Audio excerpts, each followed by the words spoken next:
Okay, so we're going to have a look at activity 4 using the spreadsheet software. Now, it's always very important that you make sure you understand what the spreadsheet is showing us before you start going into the questions. Okay, so what we can see here is, let's open these out. We can highlight from A to D, and if we double click in the middle of one of these columns, it will automatically have a best fit scenario. Okay, so we've got cottage names, we've got how many bedrooms they have, the star rating, and how much they cost per day. Okay, so open the rental spreadsheet. Okay, done. The details worksheet, which is down here. Okay, good. Now we're going to enter task SS1 in the footer of the worksheet. So the best way to access the footer is these three buttons down here. Click on the one at the middle, and when you scroll down you can see the footer. Okay, we're going to type in there task SS1, and then you're going to put in there all your details. Okay, now I don't recommend that you edit the spreadsheet in this view. It's not very user friendly, so I'm going to go back to my normal view like so. You won't be able to see the footer in this view, but it will be there when you print it out. Okay, so Martin has bought a new cottage. These are the details. Add this information to the details worksheet.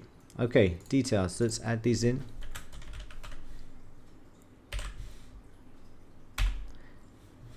Make sure you enter them accurately, as you will get marks just for entering in the data. Okay, check it, WHEATEN 3495. Okay, SS1A is done. Okay, B, sort the data into ascending order of cottage within descending order of bedrooms. So that means that we need to sort by bedrooms first, and then a secondary sort of cottage. Okay, because we're saying within bedroom. So very important we highlight all the information, the whole table. Data, click on sort, and we have an option here now too. Make sure this is ticked where it says my data as headers. If it isn't, it will just give you column numbers, references, and it will actually sort the labels. We don't want that, so we click on my data has headers. Then we can sort by bedrooms, smallest to largest. We want to go descending, which is largest to smallest. Okay, ascending is smallest to largest, and descending is going from the largest down to the smallest. Okay, ascending order of cottage, so we add level, cottage, ascending. Click on OK, and you can see we've got the number of bedrooms, and within bedrooms, so it's in alphabetical order within bedrooms. Okay, good. Format the details worksheet so that the currency values with no decimal places and everything is visible and it's well presented. So we have our daily rate. This is what we want to change to currency. Click on the home tab and we change this to currency. Now when you do that, you can see we've got it currently to 2 decimal places. To change this, we can highlight the data, and we have this button here. We can add and we can remove the extra decimal places like so.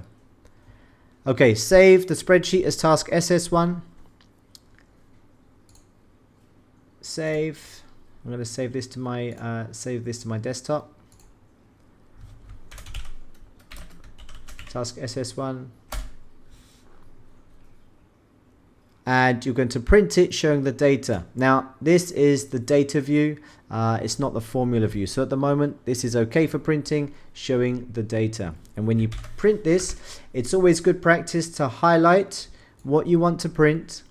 You click on File and Print, and then we change this, not active selection, but to print selection like so.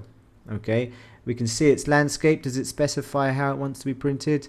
Let's have a look at how portrait. I think portrait is okay, and we don't need to have any scaling on this because it seems to fit. And you can see where the footer appears at the bottom there when we do the printout. Okay, that is the end of task SS1. Thank you very much.